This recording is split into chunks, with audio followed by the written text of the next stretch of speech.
Okay देखो हम लोग पढ़ चुके हैं इलेक्ट्रोस्टैटिक्स, करंट, कैपेसिटर। तो उसमें हम लोग देखे कि चार्ज फील्ड क्रिएट करता था, electric field, potential, current associate करते थे, तो सारी चीज़ें पढ़े। लेकिन जब चार्ज मोशन में होता है तो कुछ और भी प्रभाव होता है ना। हम लोग शुरू करने वाले मैग्नेटिज्म।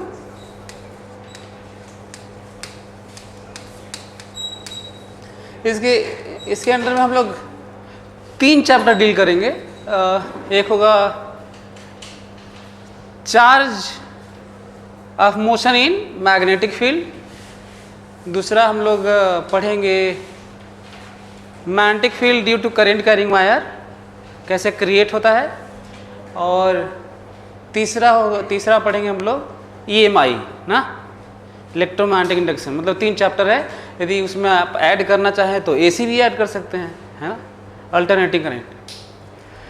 तो मैग्नेटिज्म में पहला यदि हम अच्छा, किसी भी चीज़ की हिस्ट्री बड़ी लंबी होती है। मतलब जब कुछ पता ही नहीं है आपको तो फिर आप नेकेड आई से जो ऑब्जर्व करते हैं वही वाला आप सोचते होंगे।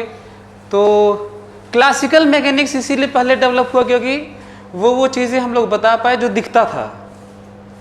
इसीलिए कहा जाता है कि Galileo, Newton, Einstein, Michael Ferrari भी ले सकते हैं आप, एडिसन, टेस्ला, इतने बड़े नाम के पैरेलल में, चाहे थोड़ा बड़ा ही नाम कह सकते हैं, मैक्सवेल का है, लेकिन कोर्स में कम है वो, क्योंकि वो हायर एजुकेशन में ज़्यादा है। तो मैक्सवेल का कंट्रीब्यूशन इतना ज़्यादा होने के बावजूद भी नाम क्यों नहीं आया पता है पब्लिक में? क्योंकि वो एक होता है ना, लेमैन लैंग्वेज में चीज़ें समझना चाहे समझाना बड़ा मुश्किल है, तो हायर एजुकेशन में रख दिया गया। जो चीज़ें दिखती हैं उसको क्लासिकल मैकेनिक्स में डील किए, जो सभी लोग देखते हैं, है ना। जैसे जो हम लोग मैकेनिक्स पढ़ते हैं, फोर्स लग रहा है, चल रहा है, गिर रहा है, उठ रहा है, ऐसे फेंक दिए, तो ऐसा तो सब करते हैं, जो नहीं पढ़े रहते हैं वो भी करते हैं। पर मैक्सवेल वाला पार्ट इनविजिबल वर्ल्ड टाइप का है, नहीं, इलेक्ट्रोमैग्नेटिक वेव। तो जो उन्होंने एक इक्वेशन दिया, फिर अपने ही चीज़ों को करेक्ट किया था। उनका एरा था, उनके वर्किंग टाइम था 1870s में, मतलब 1861, 1865, 66 तक काम किए थे वो। तब वो इलेक्ट्रोमैग्नेटिक वेव के बारे में बताए थे। लेकिन यदि मैग्नेटिज्म की बात करें, जिसमें अब हम लोग देखने वाले हैं कि चार्ज के 3 स्टेट हो सकते हैं, केवल 3 स्टेट हो सकते हैं चार्ज के। या तो रेस्ट में रहे, या तो मोशन विथ कांस्टेंट वेलोसिटी, या मोशन विथ एक्सेलरेशन। इसके अलावा अब उसमें भी सब पार्ट आप कर लीजिए कि कैसे एक्सेलरेशन कैसे कैसे हो सकता है, अलग बात है ना। तो साथ में कुछ और भी ऐड करके कांस्टेंट वेलोसिटी किए रहिए कि इलेक्ट्रिक फील्ड भी ऐड है तो क्या होगा, कैसे बैलेंस होगा, कैसे रिमेन वो कांस्टेंट वेलोसिटी होगा। तो ये सब मुश्किल वाला आप क्रिएट कर रहे हैं प्रॉब्लम ना, सिचुएशन। लेकिन स्थिति 3 ही होगी उसकी, या तो चार्ज रेस्ट में रहेगा, या तो अच्छा, एक डिवीजन ऐसे नहीं कर सकते हैं कि चार्ज की 2 स्थिति रहेगी, या तो चार्ज रेस्ट में रहेगा या तो मोशन में। फिर मोशन में कर देंगे 2 तरह का होगा, है ना। कौन कौन सा? मोशन विथ कांस्टेंट वेलोसिटी, और दूसरा मोशन विथ एक्सेलरेशन। तो आपका मन करता है एक्सेलरेशन में 2 और कर लेंगे, motion with constant acceleration variable. पर मैं वहाँ नहीं जाना चाहता, मैं वहीं पे बस यहीं पे रुकना चाहता हूँ। और मैं नहीं चाहता कि थोड़ा और छोटा सा डिवीज़न करें, बल्कि यहीं पे डिवीज़न कर लेते ना चार्ज का। अब चार्ज के बारे में नहीं बताऊँ क्योंकि हम लोग चार्ज पढ़ के तो बहुत सारी चीज़ें, स्टेट ऑफ चार्ज ना,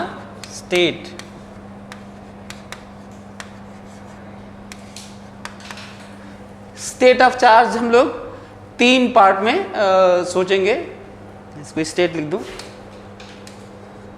स्टेट ऑफ चार्ज को हम लोग 3 में सोचेंगे। मैं जानबूझ के इसको 2 में नहीं कर रहा हूँ, फिर फर्दर 2 ऐसे नहीं। स्टेट ऑफ चार्ज तो एक होगा रेस्ट, चार्ज रेस्ट, दूसरा होगा मोशन with constant velocity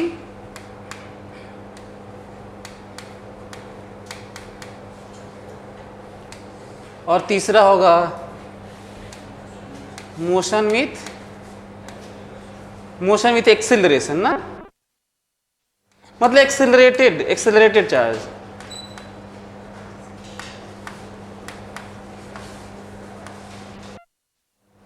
तीन कंडीशन है।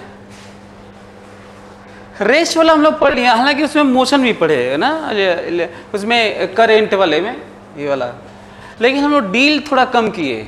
हम लोग वहीं पे सब कुछ पढ़ लिए, दिक्कत होता, इसीलिए हम लोग सेपरेट चीजें पढ़ के बाद में कर लेंगे। हालांकि वो पढ़ने के बाद करेंट वाला पार्ट तो आ ही जाएगा।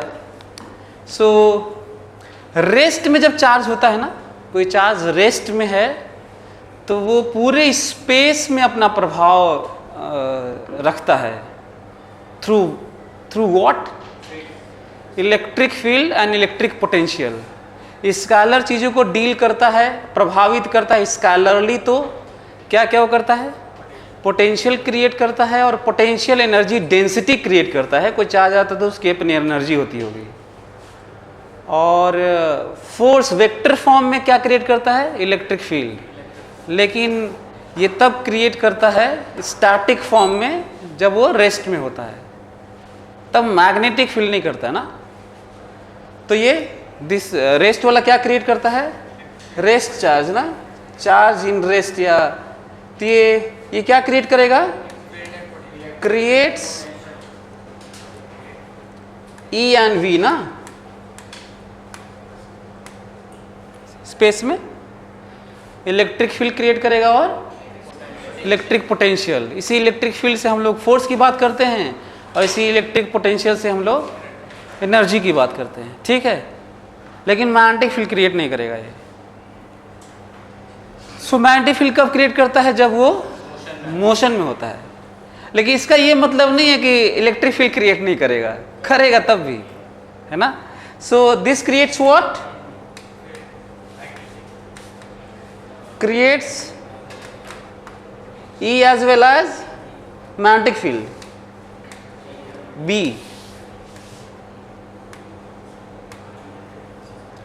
मतलब लिख देता हूँ, पता चला कि आपको यही नहीं पता कि E और B है क्या, इलेक्ट्रिक फील्ड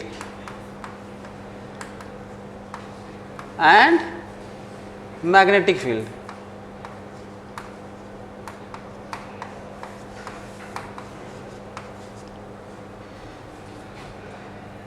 और ये भी आपको पता है कि ये भी क्रिएट करता है, जैसे चार्ज कोई मोशन में है तो इलेक्ट्रिक फील्ड और magnetic field, changing electric field magnetic field create करता है। मतलब यहाँ पे चेंजिंग लगाना तो ज़्यादा अच्छा रहेगा आपके लिए।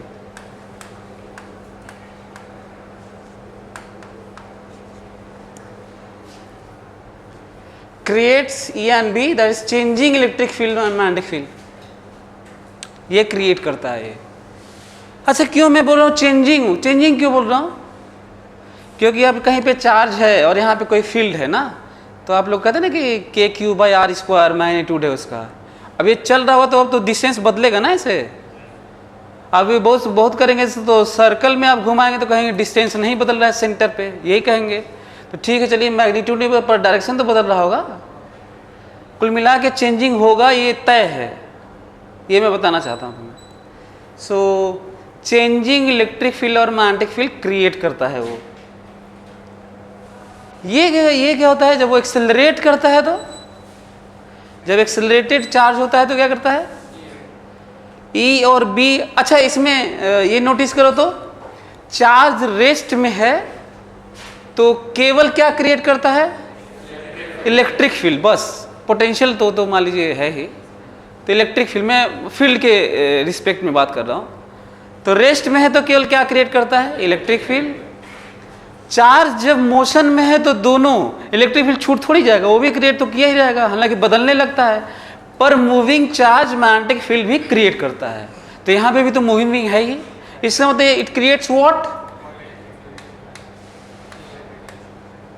Creates changing E and B and radiates energy ना, इलेक्ट्रोमैग्नेटिक वेव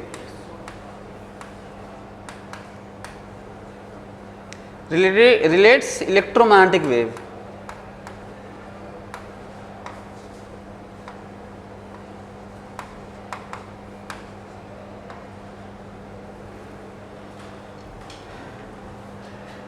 इलेक्ट्रोमैग्नेटिक वेव, कुछ लोग EW भी बोलते हैं, EMW भी बोलते हैं, इलेक्ट्रोमैग्नेटिक वेव, डिपेंड, आप शॉर्ट में लिखना हो लिख लीजिए। रेडिएट्स इलेक्ट्रोमैग्नेटिक वेव, और इसको फिर एनर्जी भी कह सकते हैं ना, एनर्जी रिलीज करता है ना इलेक्ट्रोमैग्नेटिक वेव के फॉर्म में। सो ये है चार्ज की स्थिति जो अपने सराउंडिंग में चीज़ें क्रिएट करता है। मोशन में रहेगा तो देखना होगा कि किस तरह का मोशन है, रेस्ट में है तो केवल इलेक्ट्रिक फील्ड और पोटेंशियल तो है ही, ठीक है। मूव करेगा कांस्टेंट वेलोसिटी से मूव करेगा तो इलेक्ट्रिक फील्ड और मैग्नेटिक फील्ड वो भी changing electric field magnetic field, और जब वो एक्सेलरेट होकर मूव करेगा तो इलेक्ट्रिक फील्ड और मैग्नेटिक फील्ड क्रिएट तो करेगा ही, changing electric field magnetic field create तो करता ही है, साथ में वो पल्सेस भी वो रिलीज करता है एनर्जी के फॉर्म में, पैकेट के फॉर्म में, इलेक्ट्रोमैग्नेटिक वेव, जिसकी बात कर रहा था कि मैक्सवेल की डिस्कवरी है, ये वही वाला है, ये जो कम समझ में आता है, काफ़ी लेट डिस्कवर भी होगा, जितना भी कोई चीज़ कॉम्प्लेक्स होगा उतना ही लेट डिस्कवरी हुई होगी, ऑब्वियस ही बात है। तो बहुत लेट डिस्कवरी हुई है इसकी। लिख लिया आप लोग ये? हाँ, अच्छा। तो ये मैं बता रहा था कि चार्ज क्या क्रिएट करता है और क्या करता है जब रुका रहता है, चलता है। लेकिन जब क्रिएट करता होगा इन्फ्लुएंस तो चार्ज को ही करेगा ना वो, इसलिए बात भी कर रहे हैं कि भाई उसके फील्ड में कोई और चार्ज होगा तो फोर्स लगता होगा, कोई और चार्ज आएगा तो पोटेंशियल के कारण पोटेंशियल एनर्जी होगा, कोई और चार्ज होगा तो ये रेडिएशन एनर्जी का कुछ ले लेगा, वो है इलेक्ट्रॉन रहेगा खींच लेगा। ये सब एटॉमिक वर्ल्ड में पढ़ेंगे, है ना, कि electromagnetic wave packet of bundle of energy को रिसीव किया और फिर उससे और ज़्यादा एनर्जी हो गई तो कुछ और किया। सो ये सब चीज़ें, तो एक चार्ज जब कुछ करता है तो किसको प्रभावित करता होगा? दूसरे को। अच्छा, खुद को तो नहीं करेगा ना, हैं, खुद को नहीं करेगा ना।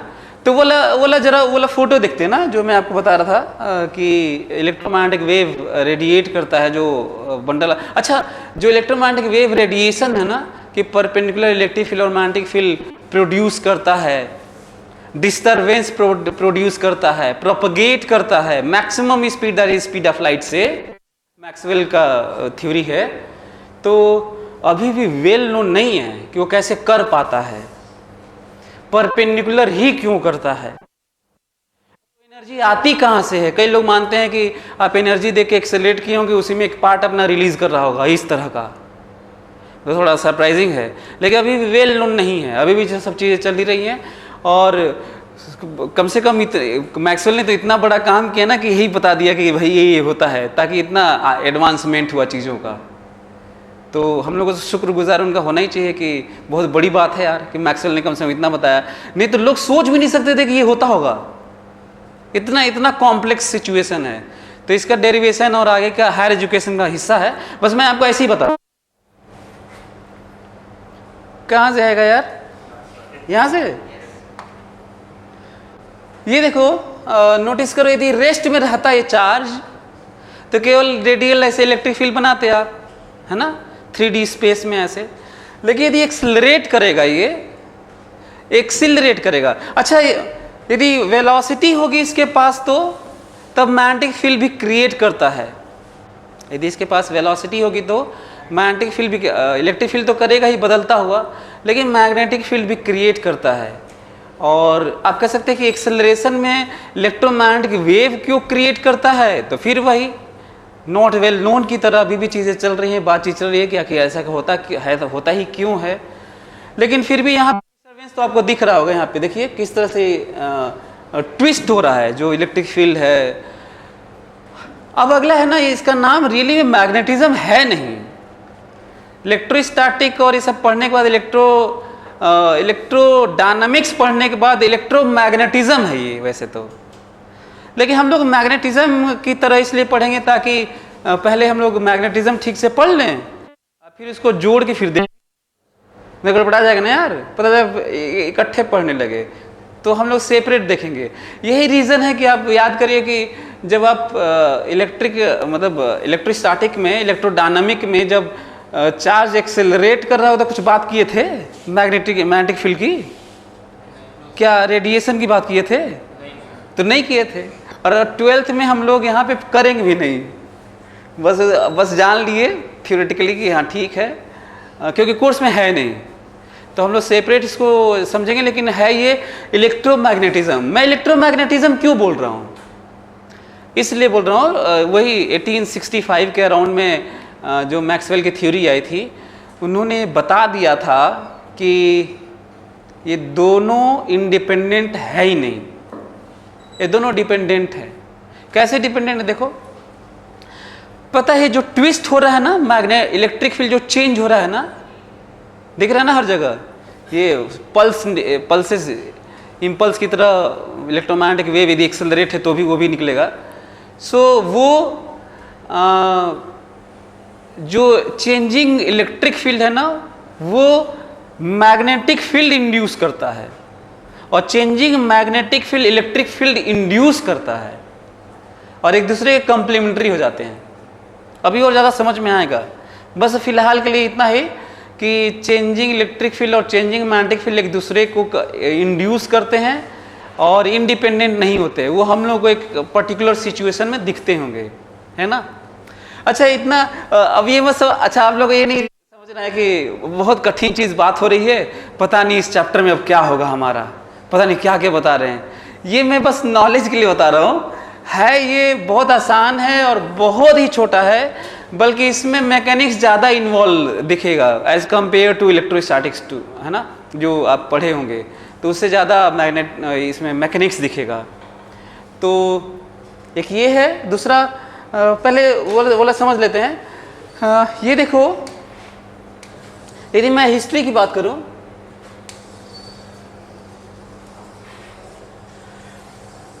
हिस्ट्री क्यों जानना चाहिए पता है? क्योंकि as being student, science student, आपको इंटरेस्ट ये वाला रहना चाहिए ना कि आपके दिमाग में होना चाहिए कि कौन रहा होगा, चार्ज सोचा होगा, करंट सोचा होगा, मैग्नेटिक फील्ड कब बात हुई होगी, दिखता तो है नहीं, मन में आना चाहिए आपके। और बहुत ग्रेजुअल डेवलपमेंट हुआ है, मतलब हजारों साल लगे हैं। थोड़ा फास्ट बाद में हुआ होगा तो थोड़ा तेज हो गया होगा, कंपास वम्पास यूज़ करने लगे थे तभी लोगों को नहीं मालूम था मैग्नेटिक फील्ड के बारे में, केवल डायरेक्शन के लिए नीडिल उडिल ये सब यूज़ करने लगे थे 15th और 16th सेंचुरी में, ऐसे ना।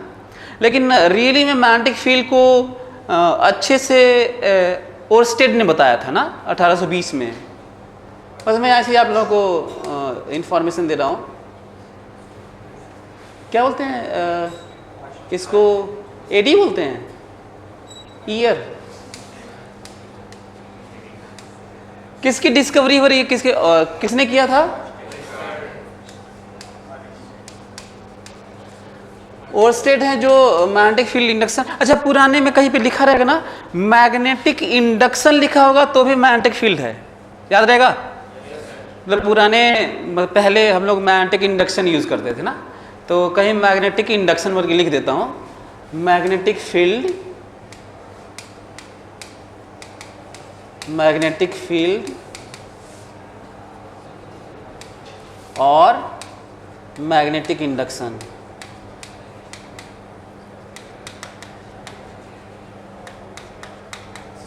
सो मैग्नेटिक इंडक्शन भी कहीं लिखा होगा। कई बच्चे तो मैग्नेटिक इंडक्शन पढ़ते ही सोचते हैं कि ये पता नहीं क्या आ गया, तो वो मैग्नेटिक फील्ड ही है। एक तो ये पॉइंट है। दूसरा, ये किए कैसे, हुआ कैसे? कंपास तो यूज कर ही रहे थे लोग, चीज़ें पता थी नहीं, तो मैं बता रहा हूँ कहाँ से आया है ये, वो लोगों को क्लू कहाँ से मिला वो 1820 में ना। एक करंट कैरिंग वायर था जिसमें करंट फ्लो हो रहा था, तो ये मान के चला जाता है कि किसी न्यूट्रल वायर में करंट फ्लो कर रहा है, तो इलेक्ट्रिकली न्यूट्रल है। जैसा डेंसिटी प्रोटॉन का है वैसा ही इलेक्ट्रॉन का है थ्रू आउट वायर, तो इलेक्ट्रिकली न्यूट्रल है, तो मान रहे हैं कि बाहर इलेक्ट्रिक फील्ड नहीं है, और सही भी है भाई, इलेक्ट्रिकली न्यूट्रल है, हर जगह इलेक्ट्रॉन प्रोटॉन की डेंसिटी सेम है, दोनों सेम ही देते हैं, उल्टा फील्ड देते हैं इलेक्ट्रिक फील्ड, तो तब तो यहाँ पे बाहर में तो फील्ड है नहीं। कोई चार्ज रेस्ट में रहा ना, Q, कोई चार्ज बगल में रहे, ये I है, बगल में चार्ज रहे, रेस्ट में रहे, तो सही में इलेक्ट्रिक फील्ड नहीं है तो रेस्ट में रहेगा ना। रेस्ट में क्यों रहेगा? क्योंकि इलेक्ट्रिक फील्ड नहीं है। इलेक्ट्रिक फील्ड नोटिस करने वाला पॉइंट है, मतलब दिमाग में नोट करो, इलेक्ट्रिक फील्ड फोर्स चार्ज पर लगाता ही है, चाहे भले ही चार्ज रेस्ट में रहे चाहे मोशन में रहे। इलेक्ट्रिक फील्ड दोनों ही स्टेट में चार्ज पर फोर्स लगाता है। यदि चार्ज रेस्ट में है तो भी लगाता है, और चार्ज मोशन में है तो भी लगाता है। तो रेस्ट में है तो इसका मतलब इलेक्ट्रिक फील्ड होगा तो लगाना चाहिए था, तो लग तो रहा नहीं है, क्योंकि वहीं पे छोड़ दिए तो वहीं रह गया। लेकिन जब इसको थ्रो किए ना parallel to the wire, parallel to the current, ऐसे, तो ये मुड़ गया इधर। तो कहा ये गया, रेस्ट से ही पता चल चुका था कि इलेक्ट्रिक फील्ड नहीं है, क्योंकि वो तो रेस्ट में भी लगाना चाहिए था। तो इसका मतलब ऐसे फेंक दिए तो दूसरा थोड़ी आ गया होगा, फिर ऐसे इलेक्ट्रिक फील्ड थोड़ी आ गया होगा कि फेंकने पे इलेक्ट्रिक फील्ड आ जाता है उसका। अरे उसको जो होता होगा उसका, या तो इलेक्ट्रिक फील्ड तुम्हारे नहीं फेंकने में भी रखना चाहिए था उसको, तुम्हारे फेंक के देख के थोड़ी इलेक्ट्रिक फील्ड क्रिएट किया होगा वो। तो जब ये मुड़ गया तो इनको लगा, वो स्टेट को लगा कि अच्छा है, ये यहाँ पे कंपास जो यूज करते हैं हम लोग डायरेक्शन के लिए, ये भी हिल गया। लेकिन जब यहाँ पे दूर किए थे, पास में लेके आए, तो ये भी घूम गया जिस डायरेक्शन में था। तो ये भी, इसमें भी चेंज नजर आया कि ये तो रिजल्टेंट अर्थ के साथ में कुछ और हुआ होगा। अर्थ का मैग्नेटिज्म तो बहुत पहले से यूज किया जा रहा है, जैसे बताया ना कि कंपास यूज कर ही रहे थे। तो कंपास लाए तो भी देखा गया, तब भी देखे, और एक चार्ज थ्रो करने पे भी पता चला कि ये मुड़ गया। तब उन्होंने कहा कि कुछ और है जो इसको मोड़ रहा है, फोर्स लगा रहा है, क्योंकि वेलोसिटी तो इधर दी गई थी और ये मुड़ गया। उसी फील्ड को जो क्रिएटेड है उसी का नाम मैग्नेटिक फील्ड रखा गया। सो मैग्नेटिक फील्ड लिखो, तो मैग्नेटिक फील्ड लिखते हैं, मतलब मैग्नेटिक फील्ड डिफाइन करते हैं बस।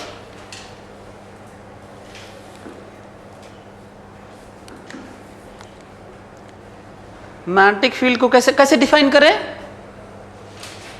यदि मान लो चीज़ें पता ना हो ना, जैसे ये फ्लो के कारण मैग्नेटिक फील्ड, ये तो पढ़े नहीं, तो आप ऐसे डिफाइन कर सकते हैं किसी फील्ड को। फील्ड मतलब रीजन होता है ना, क्षेत्र जैसे। So a field in which a charge experiences magnetic force is known as magnetic field. नहीं लग रहा है? तो लिख लो इसी को, अ फील्ड इन विच,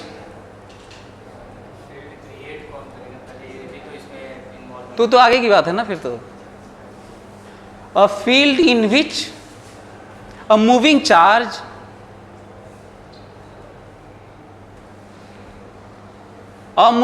चाहे मूविंग चार्जेस ना, दोनों एक ही बात है, आपके ऊपर है, कुछ भी लिख सकते हैं।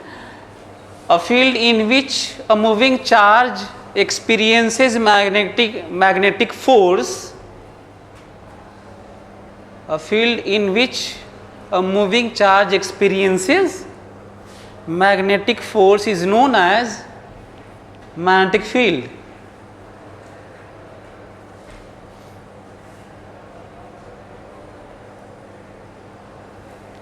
मैग्नेटिक फील्ड और मैग्नेटिक इंडक्शन दोनों ही एक ही बात है, और इसको हम लोग नोटिफाई ऐसे करते हैं, नोटेशन ऐसे यूज करते हैं, बी से ना, बी से यूज करते हैं इसको। अच्छा, इसके बाद ही जरा एक और चीज नोटिस करो, तो नोटिस करने वाला एक और पॉइंट है। एक तो आप लोगों को ये बना भी लेना चाहिए, ये भी लिख लेना। मेरा मानना है कि जब आप जर्नी किसी चीज़ की पढ़ते हैं, वो आपके फार्मूला और कोई IIT नीट क्वालिफाई करने से ज़्यादा इंपॉर्टेंट होना चाहिए कि आप कितने अच्छे से पढ़ रहे हैं और कितने अच्छे से एसोसिएट हो रहे हैं। सो नॉलेज के नाम पे पढ़ना चाहिए, बाकी चीज़ें सफलताएं तो ऐसे मिलती ही रहती हैं। तो ये बहुत ज़रूरी है कि लोग कैसे यहाँ तक पहुँचे, वो जानना बहुत ज़रूरी है। फिर एक जब ये 1820 में इस तरह की बातें आ गई कि भाई मैग्नेटिक फील्ड है, तो दिक्कत किस बात की आ गई? तब ये हो गया कि भाई किसी चीज़ को बोल रहे हैं कि मोशन है। जैसे मैं कहूँ कि कोई चार्ज रेस्ट में है, यहाँ पर कोई चार्ज रेस्ट में है, तो ये भाई मेरे रिस्पेक्ट में ना रेस्ट में है, अर्थ के साथ तो घूम ही रहा होगा वो। तो अब दिक्कत ये है कि रेस्ट में कहें किसको? भाई ये मोशन में है कि रेस्ट में है, ये तो आप फेंके होंगे तो आपका दिए हुए मोशन में दिख रहा है आपको। ये वाली प्रॉब्लम आ गई, तो फ्रेम लिया गया फिर। और फिर तब तक अच्छा ये देखो 1820 फिर पैदा हुए मैक्सवेल, या पैदा हो चुके होंगे शायद, तो शायद थोड़ी कुछ ही दिनों बाद पैदा हुए होंगे। तो फिर आए मैक्सवेल और 1861-65 का उनका वर्किंग पूरा एरा रहा है। और वो खूब बेचारे मेहनत करके, इमेजिन करके, सब एक्सपेरिमेंट करके बताया कि इलेक्ट्रोमैग्नेटिक वेव परपेंडिकुलर ऐसे बिना मीडियम के एक दूसरे को अफेक्ट करते हुए चलते हैं सर। उसके बाद इतना बड़ा बदलाव आया, इतना बड़ा एडवांसमेंट आया साइंस में, खासकर इनविजिबल वर्ल्ड, एटॉमिक वर्ल्ड और इन सब में लाइट वाले जो टॉपिक्स हैं, कि आप सोचिए कि लॉरेंज फोर्स जो उन्होंने ये इमेजिन किया, और कि ये इन दोनों मिला के, क्योंकि चार्ज मूव कर रहा तो इलेक्ट्रिक फील्ड लग ही रहा होगा, वो लॉरेंज फोर्स दिया जो हम लोग पढ़ने वाले हैं। लेकिन उससे पहले ये प्रॉब्लम आने लगी थी कि आप कैसे कह सकते हो उसकी वेलोसिटी है, तो फ्रेम की बात होने लगी। और कहे यदि फ्रेम, एक आदमी यहाँ पे खड़ा हो, एक आदमी इसमें हो, और ये उतने ही से चले जितने इसमें चार्ज चल रहे हैं, वेलोसिटी इसकी उतनी ही हो इसकी, तो क्या बदलाव होगा? तब तो कहा जाएगा कि मैग्नेटिक फील्ड तो अब दे नहीं रहा होगा। चाहे जितना ये चल रहा हो उतना से चलने तो भी दिक्कत आ जाएगी। यदि मैं इसको भी से चलाऊँ, दोनों हो सकता है, जितने इलेक्ट्रॉन चल रहे होंगे उतना ही यहाँ पे चला दें तो दिक्कत आ जाएगी, क्योंकि तब आपको कहना होगा मैग्नेटिक फील्ड प्रोड्यूस नहीं हुआ होगा, क्योंकि चार्ज रेस्ट में हो जाएगा तो केवल इलेक्ट्रिक फील्ड होना चाहिए। अच्छा है ये जो ये फेंके हो, तो एक फ्रेम में तुम उतने वेलोसिटी से चल दो, हैं? तो यदि उतने वेलोसिटी से चल दोगे तो ये तुम्हें क्या दिखेगा? जो कोई फेंका होगा तुम्हें रेस्ट में दिखेगा। तो तब तुम क्या कह रहे होगे? तुम यही कहोगे कि चार्ज तो रेस्ट में है, इलेक्ट्रिक फील्ड है नहीं, तो आप देखेंगे कि उधर जाने लगेगा ये, तो फिर एक्सप्लेन नहीं कर पाएंगे। सो मैक्सवेल के बाद ही ये समझ में आया कि कॉम्प्लीमेंट्री है, और changing magnetic field creates induced electric field, and changing electric field produces induced magnetic field. Changing magnetic field produces induce electric field. तो ये दोनों कॉम्प्लीमेंट्री हो गए, और तब शुरुआत हुई, वो एरा शुरू हुआ कि आप इलेक्ट्रोमैग्नेटिक बात करेंगे, आप इंडिपेंडेंट नहीं करेंगे। फिर भी हम लोग इंडिपेंडेंट क्यों करते हैं? ताकि आसानी से समझ सके, इसलिए करते हैं। तो क्वेश्चन क्यों हम लोग इलेक्ट्रोमैग्नेटिक की बात करते हैं? तो जरा देखो तो, यदि तुम ऐसे जा रहे होगे तो तुम क्या कहोगे? तुम कहोगे कि ये वाला रेस्ट में है, और रेस्ट में तो मैग्नेटिक फील्ड का फोर्स लगता नहीं है, तो ये गया कैसे? तुमको ये तो दिखेगा ना, तुमको ये नहीं दिखेगा ना, इधर शिफ्ट होता तो दिखेगा। इसके कंपैरिजन में इसका मोशन कैसे दिखाओगे मालूम है? ऐसे जाता हुआ ना, थोड़ा वेलोसिटी बदलेगी, अभी हम लोग आगे यही पढ़ेंगे। तो अब इसे क्या कहना पड़ेगा मालूम है? इसे ये कहना पड़ेगा कि अब इलेक्ट्रिक फील्ड है, क्योंकि हम लोग को पता था कि रेस्ट वाले चार्ज पर तो केवल इलेक्ट्रिक फील्ड फोर्स लगाता है। रेस्ट वाले चार्ज पर केवल कौन सा फोर्स लगाता है? मैग्नेटिक फोर्स तो लगता नहीं है, तो जरूर इलेक्ट्रिक फील्ड होगा। जबकि सच्चाई है कि इलेक्ट्रिक तो है ही नहीं, तो कहाँ से हुआ फिर? फिर वही बात है, आपके लिए जिस तरह से ऑब्जर्वेशन होगा, कहना पड़ेगा कि यहाँ पे मैग्नेटिक फील्ड ने इलेक्ट्रिक फील्ड इंड्यूस कर दिया है, there is induced electric field which applies forces on this charge in rest। आपके लिए फ्रेम टू फ्रेम वेरी करेगा। और कैसे एक्सप्लेन करना पड़ेगा आपको, वही कहेंगे कि ये वाल जब आपको दिख रहा होगा कि ये है, तो आपको कहना होगा magnetic field, changing magnetic field induce electric field. ऐसे एक्सप्लेन तो ऐसे करोगे, और कोई तरीका लग नहीं रहा है। और हायर एजुकेशन में तो और ज़्यादा डिटेल में है कि किस तरीके से करता है। ठीक है, फिलहाल मैं इसको बंद करता हूं, क्योंकि ये मतलब अपने कोर्स, अच्छा इतना तक कोर्स में है जो मैं आपको समझा रहा हूं ना। अच्छा, ये एक और चीज़ है, यदि हम लोग इसको मान लेते हैं कहीं पे, इसको मिटा देता हूं, मैं ऐसे करता हूं ना, कहता हूं कि यहाँ पे चार्ज है Q, इसको फेंकने वाले हैं, कोई एक्सपेरिमेंट करने वाले हैं, राइट। और इसमें जो जो जो Q चल रहे होंगे, चाहे बहुत करोगे तो इलेक्ट्रॉन इधर चल रहे होंगे, है ना, इलेक्ट्रॉन चला ही नहीं इधर।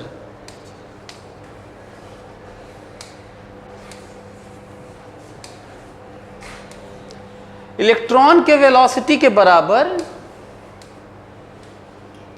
इलेक्ट्रॉन के वेलोसिटी के बराबर यदि हम लोग चलने लगे इधर की तरफ, जितनी इलेक्ट्रॉन की वेलोसिटी है उतनी ही हमारी भी वेलोसिटी है ना। तो अब तो लग रहा है जैसे चार्ज अब रेस्ट में है, और जबकि बाद में पता चलता है, एक्सपेरिमेंट से ही पता चला कि मैग्नेटिक फील्ड तो क्रिएट। कैसे एक्सप्लेन करोगे इसको? यहाँ पे मैग्नेटिक फील्ड है ना, फेंकेंगे तो मुड़ जाएगा। ये तुम्हारे चलने से थोड़ी डिपेंड करता है यार, उसको तो मुड़ना ही है, तुमसे क्या मतलब है उसको। तो ये मैग्नेटिक फील्ड तो है यहाँ पर। अच्छा, इलेक्ट्रॉन इधर जा रहा हो तो करंट इधर ही बोलोगे, क्यों? मैं बताता हूं, देखो, यदि ध्यान से सुनो, इंटरेस्टिंग है, यदि आप इधर इलेक्ट्रॉन के साथ में आप चलने लगे, प्रोटॉन तो रेस्ट में है ना, लेकिन अब सच ये है कि जब आप इधर चलने लगेंगे इलेक्ट्रॉन के साथ में, तो आप कहेंगे सारे इलेक्ट्रॉन रेस्ट में है, तो प्रोटॉन को तो भागना पड़ेगा फिर। अरे यार, आप कहेंगे ना कि प्रोटॉन रेस्ट में है, इस वायर के अंदर न्यूक्लियस में प्रोटॉन होते हैं, न्यूक्लियस रेस्ट में होता है, इलेक्ट्रॉन ही तो भागते हैं। अरे जो वायर है ये सब, तो उसमें क्या चलता है? इलेक्ट्रॉन, मतलब न्यूक्लियस प्रोटॉन थोड़ी चलते हैं उसमें। तो यदि इलेक्ट्रॉन के साथ आप भागने लगे इधर उतने ही स्पीड से, तो सारे इलेक्ट्रॉन आपको कैसे दिखेंगे? रेस्ट में। तो आपको क्या कहना होगा तब? कहेंगे प्रोटॉन किधर भाग रहे हैं? इधर भाग रहे हैं, तो तब उसके कारण आपको मिल जाएगा मैग्नेटिक फील्ड। तो करंट है अभी भी नहीं, और करंट किधर? तब भी है, तब भी इधर है। जब इलेक्ट्रॉन इधर चल रहा था तब भी करंट किधर था? उधर ही था, है ना। नेगेटिव चार्ज जिधर चलता है उसका उल्टा करंट कहते हैं, चाहे पॉजिटिव चार्ज जिधर चलता है उधर ही कहते हैं, यही ना। अच्छा, अब दूसरा क्वेश्चन ये है कि यदि रियली में केवल इलेक्ट्रॉन बीम ही चले तब क्या करोगे? इलेक्ट्रॉन बीम ही केवल चले और तब तुम उतने ही वेलोसिटी चलोगे। अच्छा, न्यूट्रल वायर था तो तब तो एक्सप्लेन कर लिए चालाकी से, कभी प्रोटॉन भाग रहा होगा उधर, लेकिन केवल इलेक्ट्रॉन बीम तो फिर से वही इलेक्ट्रोमैग्नेटिक वही फील्ड फिर से आ जाएगा। फिर कहना पड़ेगा आपको कि that what changing magnetic field induces electric field, changing electric field induces magnetic field। आपके इंफॉर्मेशन के नाम पे, नॉलेज के नाम पे इतना सफिशिएंट है, मोर देन एनफ है आपके कोर्स तक। अब वो पढ़ते हैं हम लोग जो न्यूमेरिकल जिस पे है, थियोरेटिकल पार्ट इतना ही है। न्यूमेरिकल देखो तो जिस पे जिन चीज़ों पे न्यूमेरिकल बनता है वो देखो, ये लिख लियो ना, लिख लेना चाहिए आपको। ये वाला देखो तो इसके बाद 1861 1865 जो एरा था, इलेक्ट्रोमैग्नेटिक वेव वाला आ गया था, एक दूसरे को इंड्यूस करने वाला, कम्प्लीमेंट्री, इंडिपेंडेंट नहीं होते हैं इलेक्ट्रिक फील्ड और मैग्नेटिक फील्ड। तब लॉरेंज आते हैं,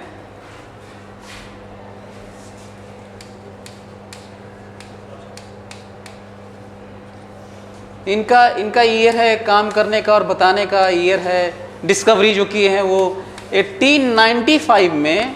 वो कहते हैं कि यदि इलेक्ट्रोमैग्नेटिक फील्ड में, वर्ड देखो, electric field as well as magnetic field existing है स्पेस में, तो फोर्स लगता है उस पर, लॉरेंज फोर्स भी इन्हीं के नाम पे, बल्कि इनका पूरा नाम क्या है, हेनरिक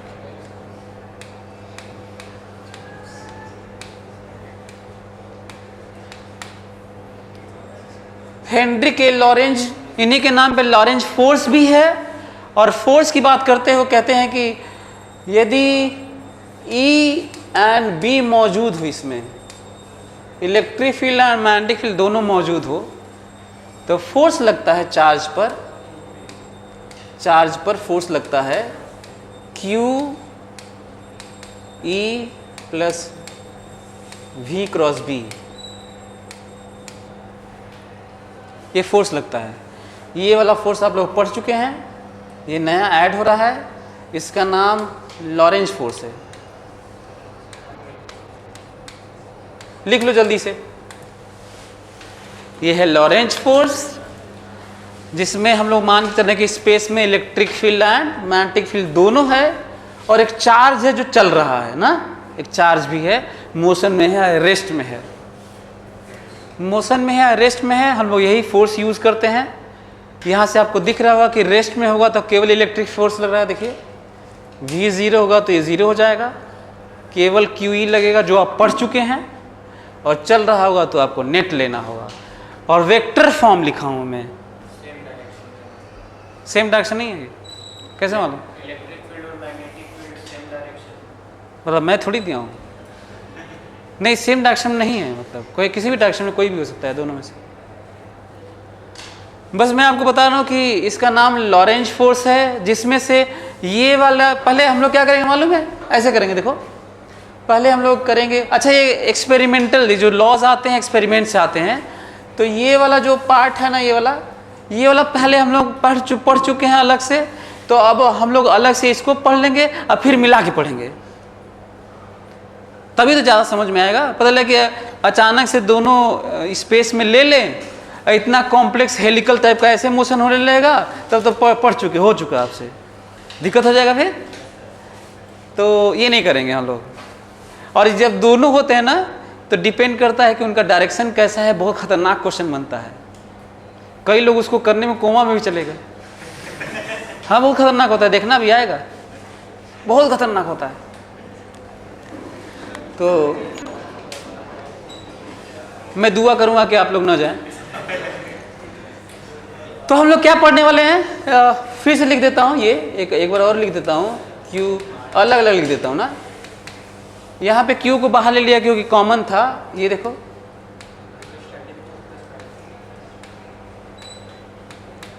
V क्रॉस B, ये वाला, तो ये वाला हम लोग पढ़ चुके हैं, केवल हम लोग अभी फिलहाल ये वाला पढ़ेंगे, ये वाला मान के चलेंगे। फिलहाल हम लोग कहेंगे इलेक्ट्रिक फील्ड नहीं है, सही में केवल मैग्नेटिक फील्ड है, केवल मैग्नेटिक फील्ड है, उसमें अब बात करेंगे। और ये इनका डायरेक्शन, ये क्रॉस, ये वैल्यू, ये सब कहाँ से आया, ये फार्मूला कहाँ से आया, सब एक्सपेरिमेंटल फैक्ट्स हैं, किसके कैसे प्रोपोर्शनल था, उसका डायरेक्शन किधर था। और 1820 में बताया था कि ऐसे फेंके तो मुड़ा ऐसे की तरफ, तो उधर फोर्स लगा होगा ऐसे। तो ये कई चीज़ें बहुत मेहनत से आती हैं, सब देख के किसके प्रोपोर्शनल है ये। अच्छा, मैं यदि आपको डिफाइन करूं कि ये पूरे चैप्टर को केवल बोर्ड जितना स्क्रीन है आपके सामने उतने में बंद करूं, तीनों चैप्टर को, एक बड़ा यूनिट है, मतलब 25-30% मान सकते हैं फिजिक्स का जो आईटी में आएगा, उसको मैं केवल बोर्ड वाले हिस्से में एक स्क्रीन में बंद करूं, तो मैग्नेटिज्म को ऐसे कहूँगा कि ये पूरा का पूरा केवल क्रॉस प्रोडक्ट है। मतलब 3D की बात हर जगह हो रही होगी, फील्ड इधर होगा, वेलोसिटी इधर होगी, फोर्स इधर लगेगा, ऐसे ही होगा। और तीनों चैप्टर पूरा इसी से भरा है। इसका मतलब मैं ये कहूं कि यदि आप 3D रियलाइज नहीं कर पाए, मैग्नेटिज्म वीक हो जाएगा आपका, या फिर अप्लाई नहीं कर पाए। मान लीजिए रियलाइज कम करें तो कम से कम डायरेक्शन से ऐसे ऐसे करना पड़ेगा, ऐसे ऐसे ऐसे नहीं करो तो वीक हो जाएगा आपका फिर, क्योंकि इसमें वेक्टर ही वेक्टर है, डायरेक्शन ही डायरेक्शन है, और इसलिए मजबूरी है डायरेक्शन का। बाकी सब आपको आसान लगा होगा, क्योंकि जिधर फोर्स लगता था उधर ही एक्सेलरेशन, उधर ही वेलोसिटी में चेंज, है ना, यही सब होता होगा। लेकिन यहाँ पे अब थोड़ा गड़बड़ है, सो इसलिए बाद में पढ़ भी रहे हैं, इसलिए बाद में रखा भी गया है। 11th पूरा पढ़ लिए तो मैग्नेटिज्म नहीं छुए, अभी तक इलेक्ट्रोस्टैटिक ऑप्टिक्स पढ़ लिए तो मैग्नेटिज्म नहीं छुए। अंत में हम लोग देख रहे हैं इसको, क्योंकि तब तक आपका ठीक ठाक हो गया होगा, ठीक होगा, ठाक हो गया दोनों। सो पहले हम लोग ये पढ़ेंगे फिर ये पढ़ेंगे ना, तो ये वाला पढ़े। चलो देखते हैं कि ये फार्मूला रियली में मैग्नेटिक फोर्स वाला, बल्कि इसको ऐसे भी लिख सकते हैं ना, ये ऐसे किसी मूविंग चार्ज पर तो फोर्स ऐसे लग रहा होगा यार, कहेंगे कि ऐसा भाई कि फोर्स एक ठो होगा E वाला और एक फोर्स होगा B वाला, ऐसे लिख लो, बल्कि ऐसे ना भाई। बात नेट फोर्स की है, कुछ नया तो लिख नहीं रहा हूं मैं। किसी चार्ज पर, किसी चीज पर भाई जितने फोर्स लगते हैं सबका सम करते हैं ना, तो सबका सम करते हैं, तो वही सम कर रहा हूं। दोनों फोर्स लगा रहे हैं, दोनों लिखूंगा। एक ठो लग रहा हो एक ठो लिखूंगा, दोनों में से कोई नहीं लगा रहा हो नहीं लिखेंगे दोनों। इसका मतलब बात इसकी नहीं हो सकती है कि दोनों मिला के 0 हो जाए। ऐसा भी तो हो सकता है, और होगा, और बहुत सारे क्वेश्चन, हजारों क्वेश्चन ऐसे हैं मिला के 0 हो जाए ऐसे। नेट कब 0 हो रहा होगा? जब मैग्नीट्यूड में बराबर होंगे और डायरेक्शन में उल्टा, तो नेट 0। नेट 0 तो एक्सेलरेशन 0, एक्सेलरेशन 0 तो वेलोसिटी कांस्टेंट, वेलोसिटी कांस्टेंट तो पाथ स्ट्रेट लाइन। अरे यार, कांस्टेंट वेलोसिटी का पाथ स्ट्रेट लाइन ही होता है, और एक्सेलरेटेड मोशन का कुछ भी हो सकता है, कर्व भी हो सकता है और स्ट्रेट लाइन भी। अरे इसको छोड़ दूं, इसको छोड़ दूंगा तो एक्सेलरेटेड मोशन होगा, तो क्या कर्व मोशन होगा इसका? सो एक्सेलरेटेड मोशन होगा तो पाथ कुछ भी हो सकता है ना, स्ट्रेट लाइन भी हो सकता है, कर्व भी हो सकता है। लेकिन अनएक्सेलरेटेड, नॉन एक्सेलरेटेड मोशन होगा तो पाथ स्ट्रेट लाइन ही होगा, क्योंकि एक्सेलरेशन नहीं होगा तो वेलोसिटी कांस्टेंट होगी। वेलोसिटी कांस्टेंट का पाथ स्ट्रेट लाइन ही होता है, ये है।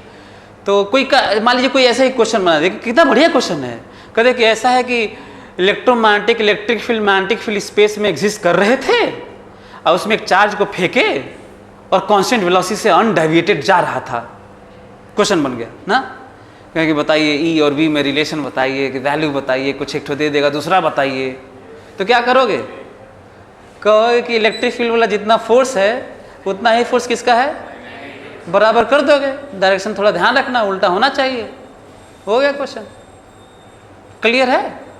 अच्छा, दूसरा एक और जो बच्चों को दिक्कत होती है वो मैं आपको बता देता हूँ ना। पहले ही क्लास में बहुत सारे बच्चों को दिक्कत होती है कि कहीं पे सर mg लगता है, QE लगता है, B वाला फोर्स लगता है, कुल बड़ा कहाँ पे mg लगाएं, कहाँ पे नहीं लगाएं, कुछ समझे में नहीं आता है। mg वाला कि मिल्टन ऑयल ड्रॉप मेथड में mg तो लगता ही है, तो लोगों को ये नहीं समझ में आता है कि कहीं पे कोई क्वेश्चन है, चार्ज को फेंक दिए, अब समझ में नहीं आ रहा है mg लगाएं नहीं लगाएं, क्या करें, केवल इलेक्ट्रिक फील्ड लगाएं, क्या दोनों लगाएं। तो मैं आपको बता देता हूं, क्लू दे देता हूं आपको। जब भी वह हॉरिजॉन्टल वर्टिकल मेंशन किया क्वेश्चन में, इसका मतलब mg लगेगा, याद रहेगा। यदि क्वेश्चन में किया कि हॉरिजॉन्टली फेंका गया, वर्टिकली अपवर्ड फेंका गया, ऐसे कोई बात करे, या ग्रेविटी स्पेस में ऑन अर्थ ऐसे कोई बात करे, तो मस्ट mg लगाइएगा। और यदि ये नहीं लिखा होगा ना, तो कम से कम इलेक्ट्रोस्टैटिक में और मैग्नेटिज्म में mg मत लगाना, क्योंकि हम लोग बहुत हल्के छोटे पार्ट में बात कर रहे हैं, जिसमें बहुत ज़्यादा फर्क नहीं पड़ता है mg उमजी का। ज़्यादा पावरफुल कौन से होते हैं? इलेक्ट्रोमैग्नेटिक फोर्स होते हैं, इलेक्ट्रिक फील्ड और मैग्नेटिक फील्ड, खासकर इलेक्ट्रॉन जैसे पार्टिकल पर, प्रोटॉन जैसे पार्टिकल पर mg का प्रभाव बहुत कम होता है। किसका प्रभाव ज़्यादा होता है? इलेक्ट्रिक फील्ड, और बहुत ज़्यादा बड़े हैं, कोई कंपैरिजन नहीं है, mg को छोड़ देना चाहिए। लेकिन यदि कहा ना वो कि इतना मास है, इतना चार्ज है, ऐसा है, हॉरिजेंटली ईस्ट में फेंके, नाम भी ले ले, ईस्ट वेस्ट नॉर्थ साउथ फेंके, हॉरिजेंटल वर्टिकल फेंके, यदि ऐसे कह दे तो आपको mg लेना है। कह दे प्लेट हॉरिजेंटली रखा है, दो प्लेट पैरेलल हॉरिजेंटली रखा है, their plane are in horizontal plane, नाम आया नहीं प्लेट का, वायर का, किसी का भी, वायर वर्टिकली अपवर्ड है, वायर वर्टिकली अपवर्ड है, कुछ फेंका होगा, mg लेना पड़ेगा आपको। या फिर यूं कह दे कि ग्रेविटी नहीं है, तब मत लेना, कह दे ग्रेविटी नहीं है। या फिर हो सकता है ऐसे कह दे फ्री फॉल लिफ्ट में है या सैटेलाइट में है, तो इफेक्टिव ग्रेविटी 0। इतनी बातें याद रहेंगी आपको? भूल जाओगे? mg कब लगाओगे? हैं? हॉरिजेंटल वर्टिकल, किसके बारे में हॉरिजेंटल वर्टिकल? डिवाइस में कुछ भी, चार्ज फेंके, वायर है, प्लेट है, फील्ड है, ऐसे रूम में horizontal electric field he not है। अब तो रूम में है ना यार, तो रूम में है हॉरिजेंटल इलेक्ट्रिक फील्ड है तो लगाना है mg से, ऐसे करना है। तो एक बड़ा दिक्कत है, कभी हम जब मैं प्रिपरेशन कर रहा था तो दिक्कत था, लेकिन जान नहीं पाया, बहुत रिसर्च के बाद स्टेटमेंट दिया हूँ। ये स्टेटमेंट पूरे वर्ल्ड में नहीं मिलेगा, अरे सही बता रहा हूँ मैं, कहीं सुन के दिखाना कि कोई बताया है ऐसे, आपको नहीं मिलेगा। क्योंकि बच्चों की दिक्कत है ये, और बच्चे को पता नहीं, उनको नहीं समझ में आता कहाँ mg लगाएं नहीं लगाएं, कोई पता तो चलता नहीं है। हम लोग पढ़ेंगे फिलहाल केवल ये, आगे बढ़े ये वाला कहाँ से आया, ये वाला तो पढ़ चुके हैं हम लोग।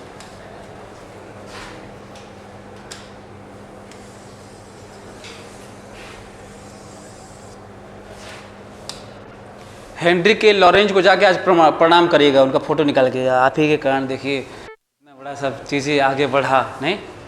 सो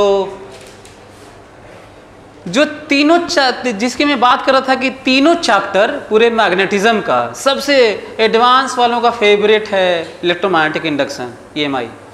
सो उसमें मैकेनिक्स बहुत ज़्यादा देखने को मिलेगा आपको। देखिए आपको मैं फिर से बता दूं, मजबूत तभी होगा जब आप रियलाइज करेंगे, इमेजिन कर पाएंगे कि क्योंकि डायरेक्शन का सबसे ज़्यादा इंपॉर्टेंस है इसमें, डायरेक्शन भरा पड़ा है इसमें, मतलब डायरेक्शन ही पता नहीं चलता है लोगों को। तो मैं ट्राई करता हूं कि आपको तीनों चैप्टर का बता देता हूं कि कैसे यूज करेंगे, ठीक है। ये है, ये थंब है इसका, एक आदमी है, अरे यार ये वाला बड़ा होता है क्या उंगली, ये वाला छोटा होता है। इधर की तरफ डायनामिक वाला कोई चीज़ करे, इधर की तरफ अननोन वाला जो चैप्टर का नाम है, ये अननोन वाला मिलेगा हम लोगों को, और इधर की तरफ होगा, रेखा भी बना दे क्या है इसमें,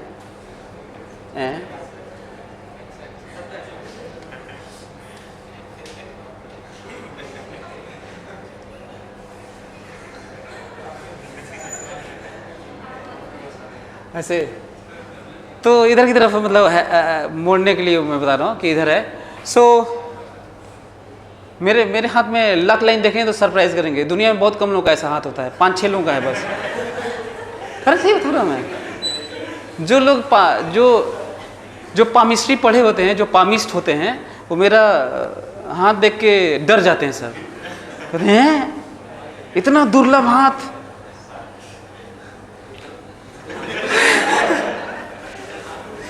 ये देखो, इसमें मूविंग पार्ट है ना, मूविंग क्वांटिटी।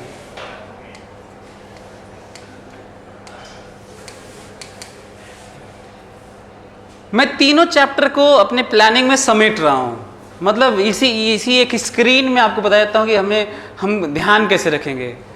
और इधर की तरफ दूसरा वाला होगा, x मान लीजिए, y मान लीजिए ऐसे, और इधर वाला सेकेंड वन ना,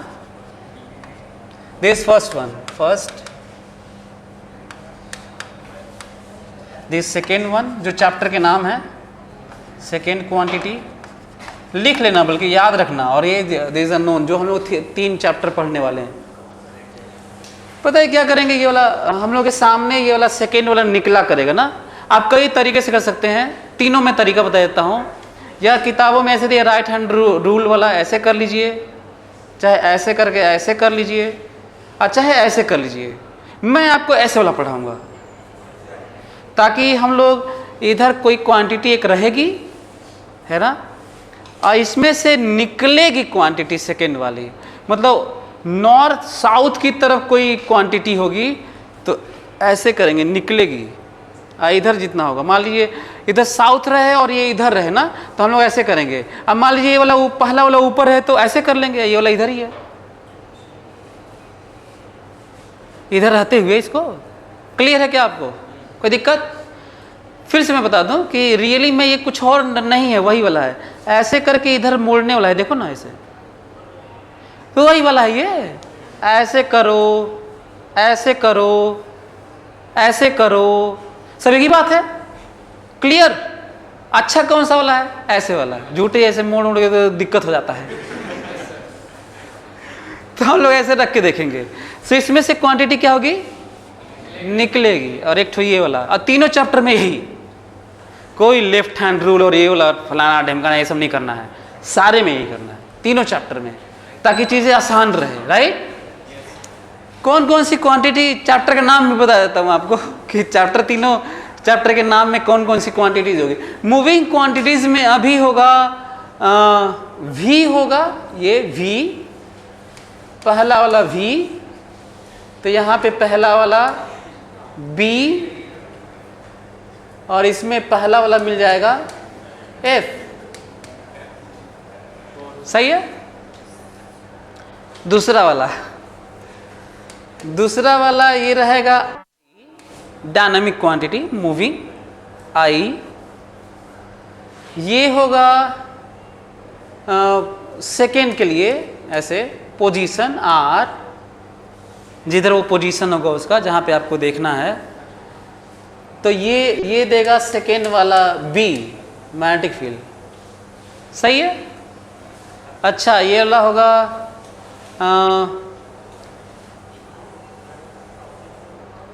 ILB करके फोर्स भी, इसी चैप्टर में जो हम लोग चैप्टर पढ़ेंगे उसी में ILB भी होगा। ILB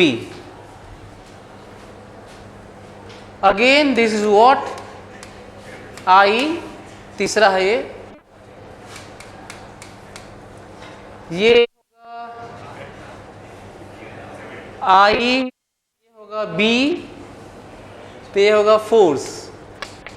हालांकि यही वाला है ना जो अब ये पढ़ रहे थे, सेम वही वाला है, इसको सेकेंड पे भी रख सकते थे। फोर्थ वन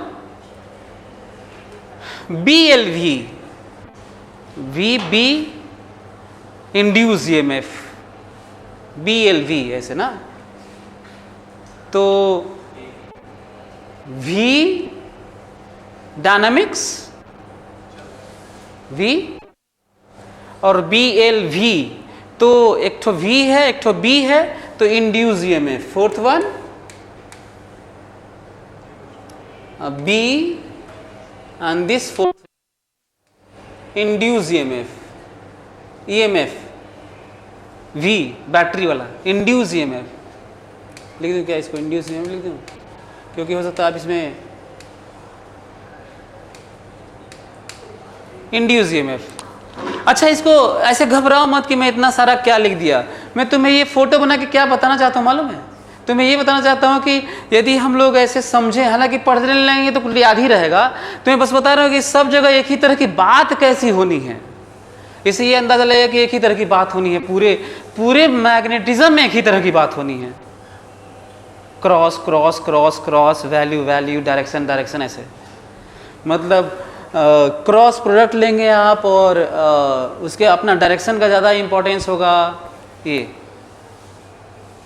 तो मैं इसको लिख लीजिए, क्योंकि मैं आपको बताने की कोशिश ये किया कि किस तरह से फर्स्ट के करस्पॉन्डिंग फर्स्ट, सेकेंड के करस्पॉन्डिंग सेकेंड, थर्ड के करस्पॉन्डिंग थर्ड, एंड फोर्थ के करस्पॉन्डिंग फोर्थ होगा, और पूरा तीनों चैप्टर एक ही तरह की बातें हैं।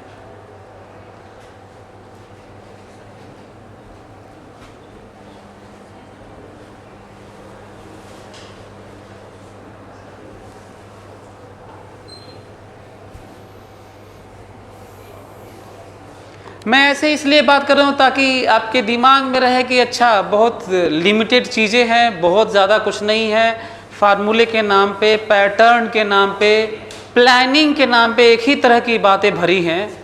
ये इसके लिए मैं एक ही जगह लिख दिया, नहीं तो मैं ये भी कर सकता था कि मैं आपको केवल पढ़ाता शुरुआत वाला लॉरेंज फोर्स और वहीं से शुरू करता, तो धीरे धीरे सब आ ही जाता है ये सब। ऐसा तो नहीं है कि तुम लोग डर गए यार मिटा दूं क्या इसको, हमको, हाँ मैं खुद ये सब बोलते हुए डर रहा हूं मैं। क्या हुआ, लिख रहे हो?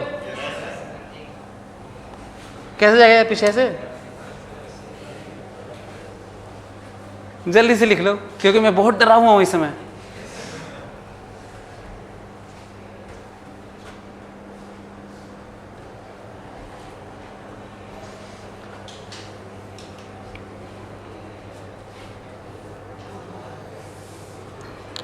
ये देखो पहला और तीसरा वाला जो फोर्स है ना, मैग्नेटिक फोर्स, वो इसी चैप्टर में है दोनों।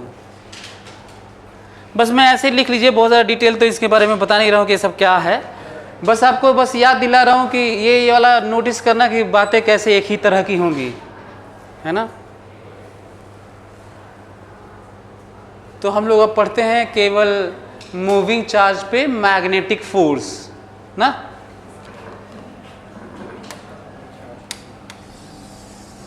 ये देखो तो मूविंग चार्ज पे मैग्नेटिक फोर्स जिसका नाम है लॉरेंज फोर्स, हालांकि वो तो नेट होता है लेकिन हम लोग उसका एक पार्ट पढ़ेंगे, राइट।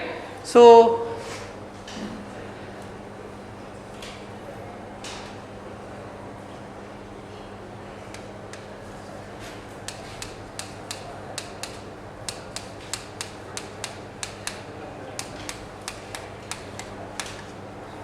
मैं आपको याद दिला देता हूँ, फिर हम लोग एक बार प्रैक्टिस कर लेंगे ना। ऐसे कोई मैग्नेटिक फील्ड है और इसमें कोई चार्ज है, आप उसको फेंक देंगे,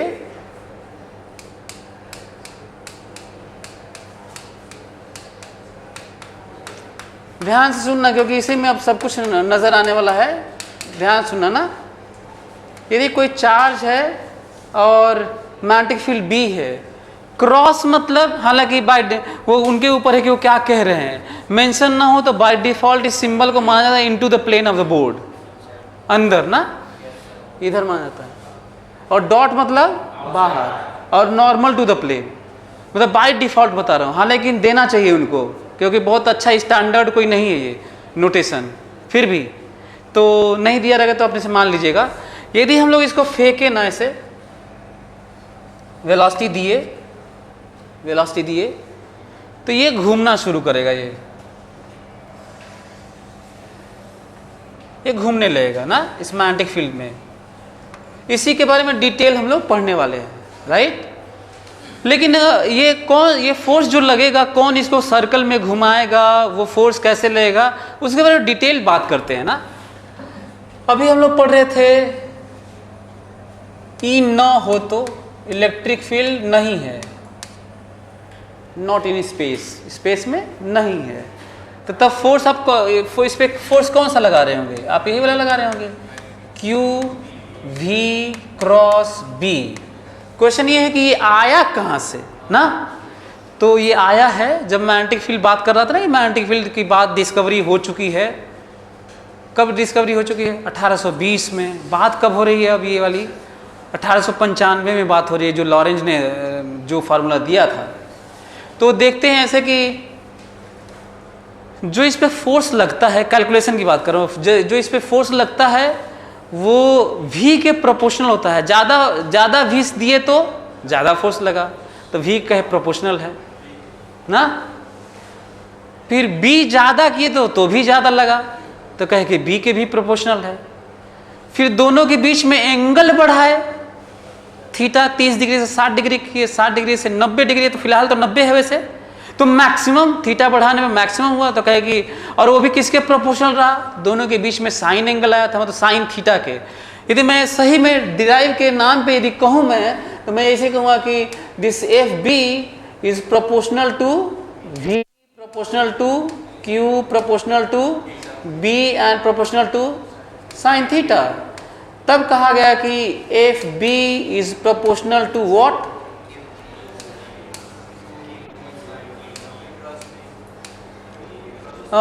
F B is proportional to q v B sine theta ना। जब ये प्रोपोर्शनल हो जाता है ना तो फिर क्या किया जाता है मालूम है? एक तो कांस्टेंट ऐड करते हैं, k q v B sine theta. बाद में कैलकुलेट किया गया ना तो के की वैल्यू कितनी आ गई? 1, क्योंकि कोई और किसी तरह का कोई स्पेस का कांस्टेंट की ज़रूरत नहीं थी। और ख़ासकर इस तरह से फोर्स को डिफाइन भी किया गया, बी को भी 1 टेस्ला 1 गॉस ऐसे भी, कि ऐसे हो गया ना। तो लिख लीजिए भी ऐसे कि ऐसे आया है ये, मतलब ये q v B sine theta आया कहाँ से है? एक्सपेरिमेंट से आते हैं सब।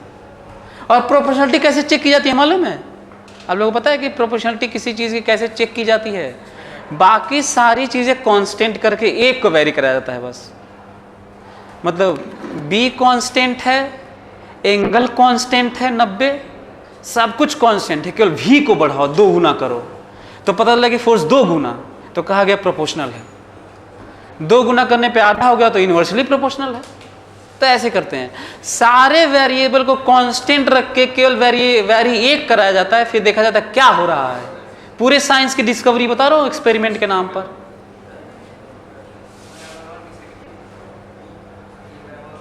क्या चीज?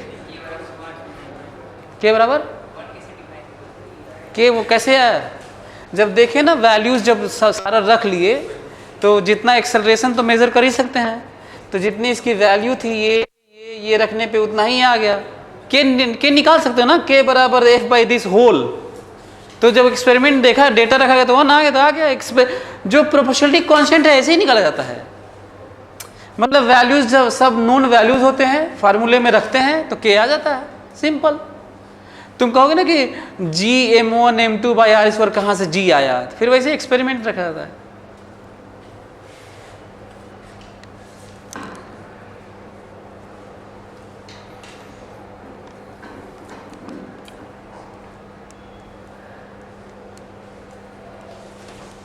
अब जरा नोटिस करो तो, पहले ये आया और उसके बाद ये आया। हालांकि हम लोग पहले ही ये लिख दिए थे, पहले ये आया।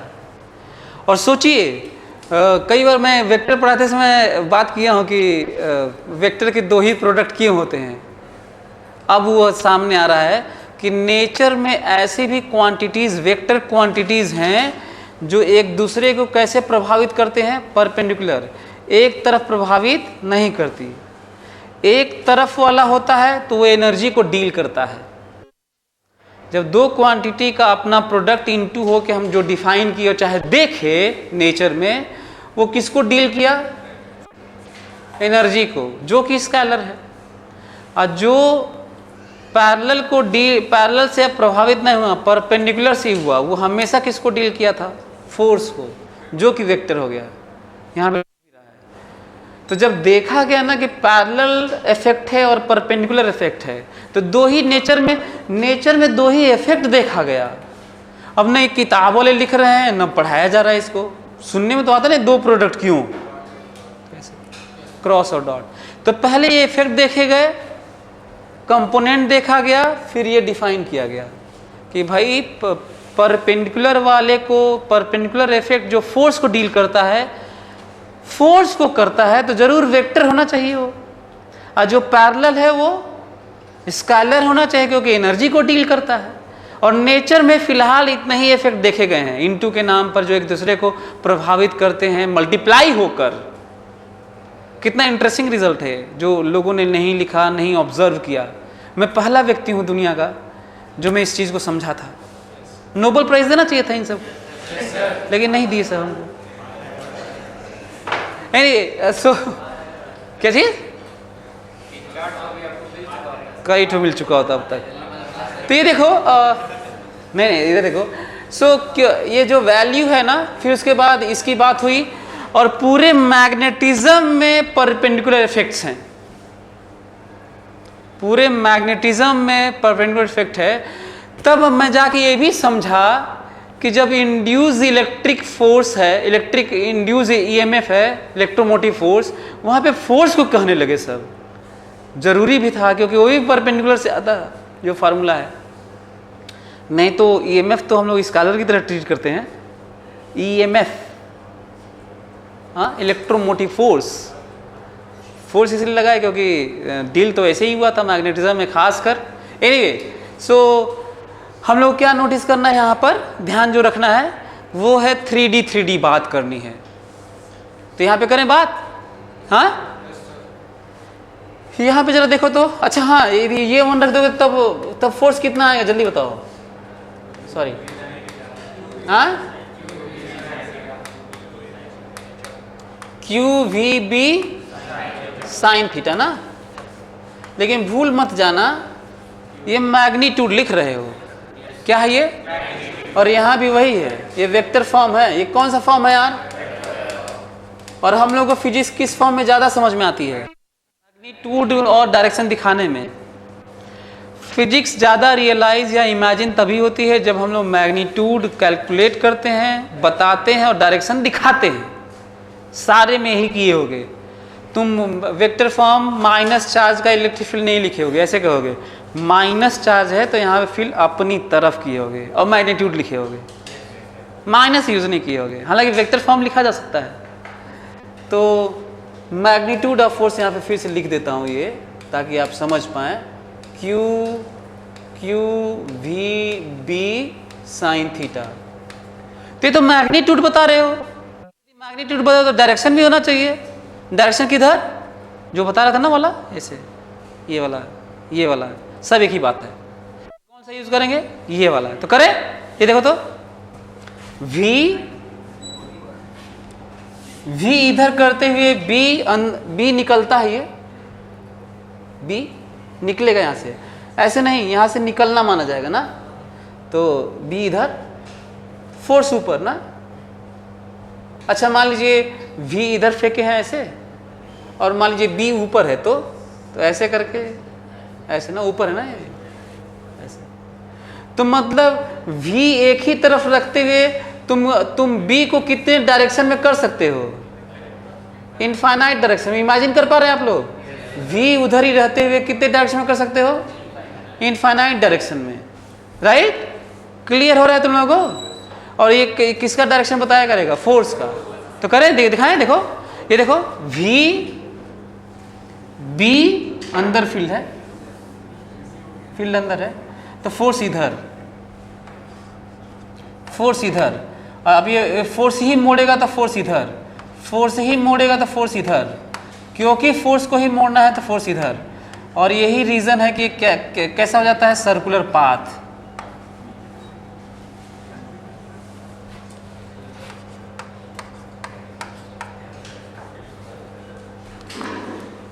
क्यों ऐसा कह रहे हैं? क्योंकि यहां पे देखो तो, नोटिस करो, यहां से तुम्हें ज्यादा समझ में आएगा। आपस में ये प्रोडक्ट है परपेंडिकुलर का। क्रॉस हमेशा किसका प्रोडक्ट होता है? या तो V को किसके परपेंडिकुलर तोड़ लो, B के, या B को अब मल्टीप्लाई कर लो, दोनों एक ही बात है। पता है कितना मिलेगा? वही साइन थीटा। एक तो ये पॉइंट है, और दूसरा ये देखो तो, जो क्रॉस प्रोडक्ट से कुछ मिलता है ना, दो वेक्टर के क्रॉस प्रोडक्ट से मिलता है, वो दोनों वेक्टर के परपेंडिकुलर होता है। दो वेक्टर के क्रॉस प्रोडक्ट से मिली क्वांटिटी हमेशा वेक्टर होती है। एक स्टेटमेंट है, ध्यान से सुन लो। दो वेक्टर क्वांटिटी के क्रॉस प्रोडक्ट से मिली क्वांटिटी क्या होती है? और डॉट प्रोडक्ट से मिली क्वांटिटी स्केलर। मस्ट है ये। और जो क्रॉस वाले होते हैं वो कैसा इफेक्ट है? परपेंडिकुलर। और जो डॉट वाला है कैसा इफेक्ट है? पैरेलल। परपेंडिकुलर वाले किसको डील करते हैं? फोर्स को, इसीलिए वेक्टर होता है। और डॉट प्रोडक्ट वाले किसको डील करते हैं? पैरेलल इफेक्ट वाले एनर्जी को, इसीलिए क्या होते हैं वो। और नेचर में देख लीजिएगा यही होता है कि नहीं। क्लियर? तो ये देखो, फिर से नोटिस करो तो यहाँ पे।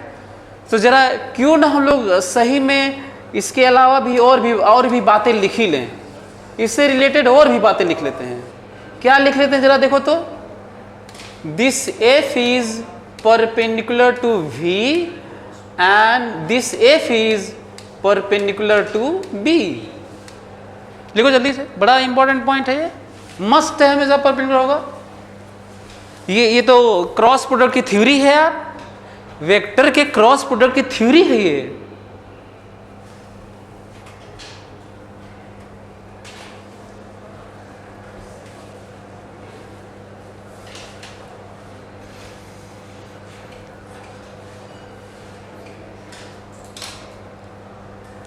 अगला पॉइंट जरा नोटिस करो तो, यदि ये बताओ कि यदि ये, अच्छा मैं क्यों बार बार फोर्स इधर दिखा रहा हूँ, वेलोसिटी इधर तो फोर्स इधर, वेलोसिटी इधर तो फोर्स इधर, वेलोसिटी इधर तो फोर्स इधर, क्यों दिखा रहा हूँ मैं?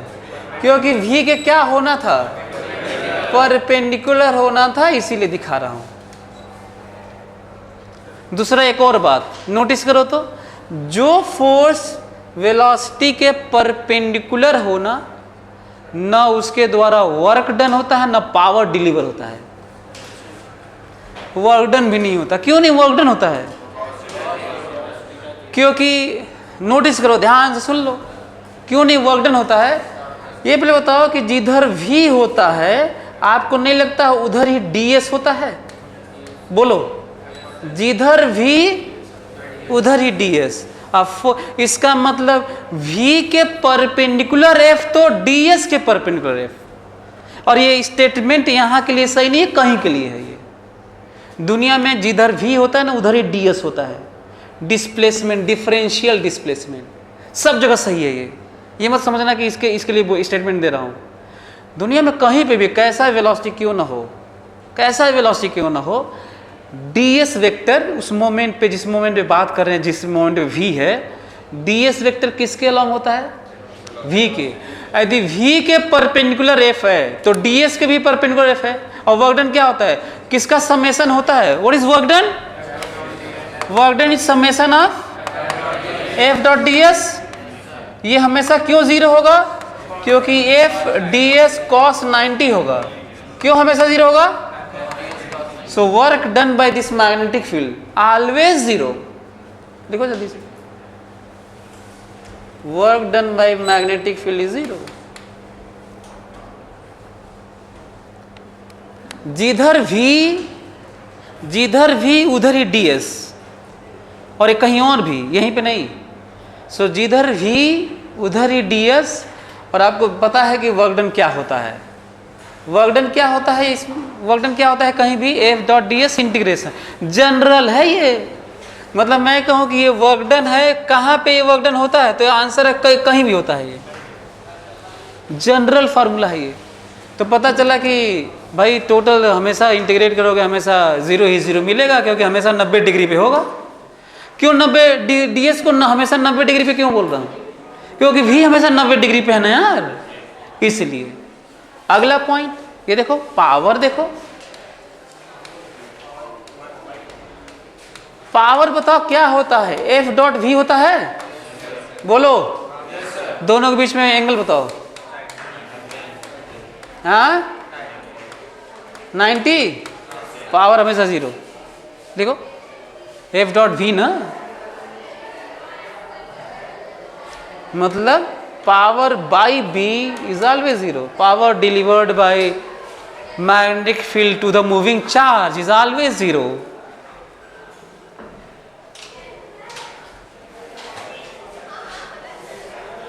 तो मैग्नेटिक फील्ड के द्वारा कितना पावर डिलीवर होता है? वर्क डन कितना होता है? 0। अच्छा ये बताओ कि जब वर्क डन होगा ही नहीं और वर्क डन से ही काइनेटिक एनर्जी बदलता है, वर्क एनर्जी थ्योरम याद कर लो।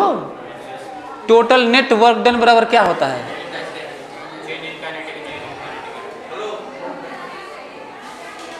टोटल वर्क डन कितना होता है?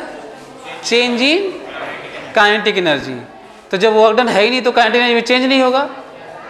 तो और भी बातें लिखने के आता हूँ, ये देखो तो कुछ और भी बातें लिखो, इसी में ऐड करो। देखो ये देखो, no change in kinetic energy. मतलब यदि मैं कहूँ कि डेल्टा के इज हाउ मच? 0। और वेलोसिटी का मैग्नीट्यूड मतलब स्पीड कांस्टेंट। ये बड़ा इंटरेस्टिंग रिजल्ट है। जब आप करें काइनेटिक एनर्जी कांस्टेंट है no change in kinetic energy या फिर kinetic energy constant, kinetic energy constant भी लिख सकते हो, एक ही बात है। काइनेटिक एनर्जी कांस्टेंट लिख दो, no change in kinetic energy लिख लो, चेंज इन काइनेटिक एनर्जी 0 लिख लो। और इसका मतलब है जब आप कह रहे हैं काइनेटिक एनर्जी नहीं बदल, दुनिया में किसी चीज की काइनेटिक एनर्जी नहीं बदल रही है, इसका मतलब उसका स्पीड नहीं बदल रहा है। मैं कौन सी चीज़ों को इग्नोर करते हुए चल रहा हूँ? मैं सिस्टम ऑफ पार्टिकल नहीं ले रहा हूँ, है ना, सेंटर ऑफ मास टाइप का नहीं, मैं एक पार्टिकल की बात कर रहा हूँ जिसमें से रोटेशनल की बात नहीं कर रहा हूँ। पार्टिकल जब कहते हैं तो कैसा मास होता है? Point mass. तो कोई पार्टिकल का system, rigid body, dimensional body की बात नहीं कर रहा हूँ, पार्टिकल की बात कर रहा हूँ, जिसमें से मैं रोटेशनल डायनामिक्स नहीं ले रहा हूँ, जिसमें मैं सिस्टम ऑफ पार्टिकल नहीं ले रहा हूँ। और जब ऐसी बात होती है ना, जब ऐसे, तो हम लोग का सेंस वही होता है, लेकिन एक बड़ा सेंस होना चाहिए, क्योंकि कई बार एसर्शन रीजन टाइप का जब गड़बड़ हो जाता है, सोच नहीं पाते हैं लोग, है ना। कि जैसे मान लीजिए कोई चीज़ चल रहा है कोई वी से, अब पता है उसका रोटेशनल बढ़ गया, अब ये वाला वी है, तो दिक्कत हो जाएगी ना यार, तो काइनेटिक एनर्जी बढ़ जाएगा उसका। केवल ट्रांसलेशनल ही तो सेम है, रोटेशनल तो बढ़ा दिए, तो ये प्रॉब्लम आ जाती है कभी कभी, मतलब ये सोचने में। लेकिन फिलहाल यहाँ पे मैं क्या बोल रहा हूँ, काइनेटिक एनर्जी कांस्टेंट है तो वी कांस्टेंट है, काइनेटिक एनर्जी कांस्टेंट है तो वी कांस्टेंट है। ये वी ट्रांसलेशनल वाला मान के चल रहा हूँ मैं, लेकिन कई जगह आपको दिखेगा कि पता चले काइनेटिक एनर्जी बदल गया लेकिन वी कांस्टेंट है। ये कब हो रहा होगा? ये वाला में होगा ना, ये वाला बढ़ा दिए होगे तो काइनेटिक एनर्जी तो टोटल होता होगा, हर पार्टिकल का काइनेटिक एनर्जी जोड़ते हैं ना उसमें, घूमने वाला भी हो सकती है। फिलहाल ऐसा तो नहीं, मोर नॉलेज मोर कन्फ्यूजन, पता है कि छोटी सी बात को मैं बता रहा हूँ, अब पता नहीं क्या क्या बता रहा हूँ इसी में। लेकिन मैं आपको बता दूं कि यदि आप ध्यान से सुन रहे हैं, इसको अप्लाई करेंगे, तो हज़ारों क्वेश्चन तो इतने ही पे ही होने वाले हैं, क्योंकि बहुत पॉपुलर क्वेश्चन यही सब हैं जो मैं आपको समझा रहा हूँ अभी। एक आध दो बातें और, जरा ये वाला फोटो जिसमें से मैग्नेटिक फील्ड के परपेंडिकुलर फेंका हूँ इसको ना, दिख रहा है आप लोगों को? अच्छा, तो मैं कहूँ इसमें कि बताओ वेलोसिटी कांस्टेंट है कि नहीं, तो क्या कहोगे? हाँ, वेलोसिटी कांस्टेंट नहीं, स्पीड कांस्टेंट है। वेलोसिटी का मैग्नीट्यूड कांस्टेंट है, वेलोसिटी थोड़ी कांस्टेंट है। कैसे मालूम वेलोसिटी कांस्टेंट नहीं है? अरे बदल रहा है डायरेक्शन इसका। अच्छा ये बताओ कि स्पीड कांस्टेंट है, तो बताओ एक्सेलरेशन 0 है कि नहीं? एक्सेलरेशन 0, क्योंकि स्पीड देख के एक्सेलरेशन थोड़ी बताओगे। किसको देख के एक्सेलरेशन बता देता है? वेलोसिटी। किसको देख के बताता है? यदि वेलोसिटी कांस्टेंट है तो एक्सेलरेशन 0 है, स्पीड कांस्टेंट है तो एक्सेलरेशन 0 हो भी सकता है। और फिलहाल कौन सा वाला है? नहीं वाला है, नहीं वाला है। स्पीड कांस्टेंट है फिर भी एक्सेलरेशन 0 कब 0 होता है? जब स्पीड कांस्टेंट हो फिर भी एक्सेलरेशन 0 हो। कब होता है 0? जब स्ट्रेट लाइन मोशन हो तब। दुनिया का कोई भी कर्व मोशन हुआ और स्पीड कांस्टेंट है तो एक्सेलरेशन 0 नहीं है। बिना फोर्स के संभव भी नहीं है, बिना एक्सेलरेशन के भी संभव नहीं है। क्लियर हुआ? अब जरा एक अंतिम बात यहाँ पे फोकस करो, जो आज की क्लास के लिए, ये जो मैं परपेंडिकुलर बोला था फिलहाल के लिए, ये तो सही था, लेकिन अब रियली में इसमें मैं अपने से दे रहा हूँ। ऐसे कर रहा हूँ कि ऐसा भाई कि जिधर V है ना उधर ही B है। हाँ, जिधर V है उधर ही B है। तो बताओ फोर्स कितना लगेगा? मैग्नेटिक फोर्स कितना लगेगा? कैसे मालूम? इधर होगा तो थीटा क्या लोगे? 0 ना, क्योंकि इसकी वैल्यू कितनी लिखनी है। अच्छा, इसको यदि वेक्टर फॉर्म को भी ऐसे लिखें q v B sine theta, तो यहाँ पे क्या लिखना होगा? नहीं ऐसे, तो ये 0 है तो साइन थीटा 0 ले लेंगे। तो बताओ एफ बी कितना होगा? बताओ, ये समझ में आ रहा है आप लोगों को? अच्छा, मान लो V इधर है और B इधर है तो है थीटा कितना लोगे? अब फिर एफ बी कितना आएगा? समझ में आया? है ऐसे। अच्छा, मान लो ये चार्ज है और रेस्ट में है ये, तो बताओ फोर्स कितना होगा? क्यों 0 है? वेलोसिटी नहीं है, V 0 ना। ऐसे सबसे मैक्सिमम फोर्स कब लगता है मालूम है? जब v हो और ये क्या हो, b हो, और दोनों के बीच में कितना हो, तो फोर्स कितना होता है, q v b होता है। Sine 90 is 1। जल्दी से लिखो इसको, कितना, बहुत सारे क्वेश्चन तो आपको इतने ही से मिल जाएंगे।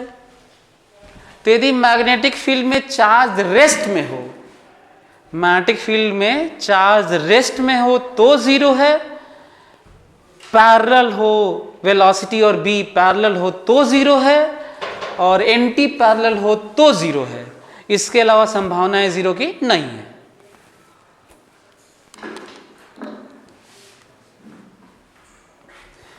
बहुत सारे क्वेश्चन तो आपको ऐसे ही मिल जाएंगे उल्टा कह के कि एक चार्ज को मैग्नेटिक फील्ड में फेंका, फोर्स ही नहीं लगा, कांस्टेंट वेलोसिटी जा रहा है, बताइए b किधर है?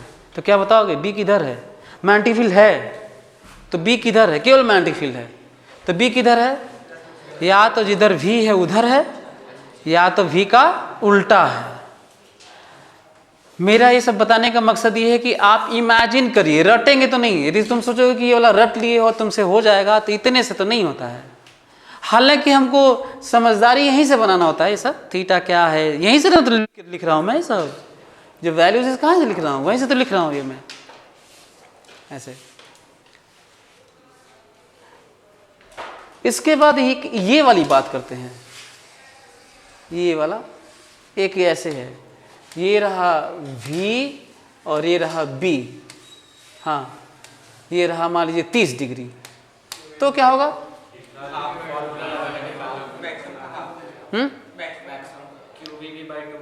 नहीं होगा, मोशन कैसा होगा?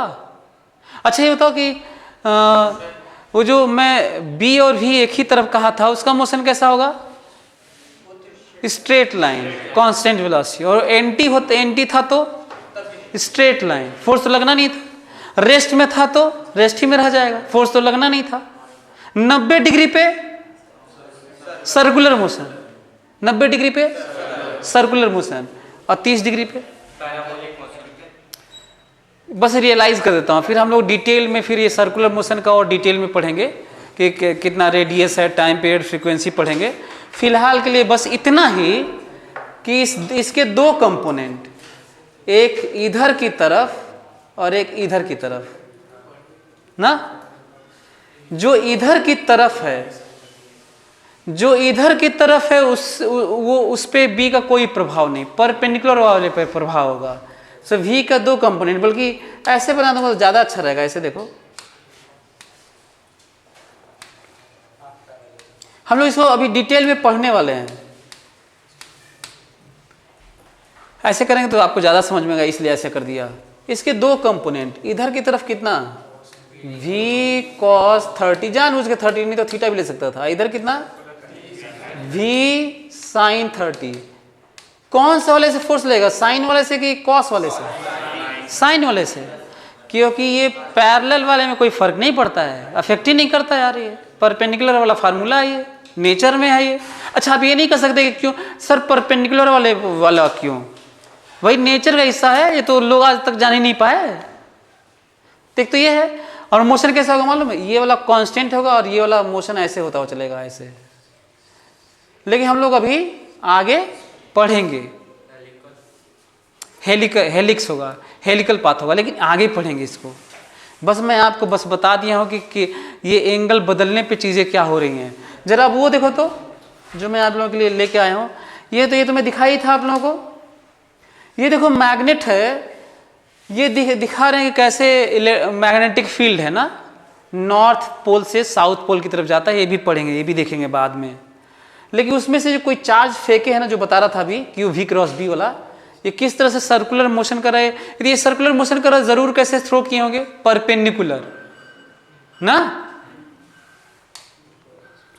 ये देखो, जिसको ट्राई कर रहे हैं 3D के लिए, तो 3D के लिए मैं आपको बस दिखाने की कोशिश कर रहा हूं मैं, कि जो मैं ऐसे क्रॉस बनाकर और ऐसे दिखा रहा था, वो रियली में फील कैसे होता है, ऐसे फील होता है ना, ऐसे। जिसको हम लोग दिखा नहीं पाते हैं तो क्रॉस दिखाते हैं और कह देते हैं ऐसे वेलोसिटी दिखाते हैं।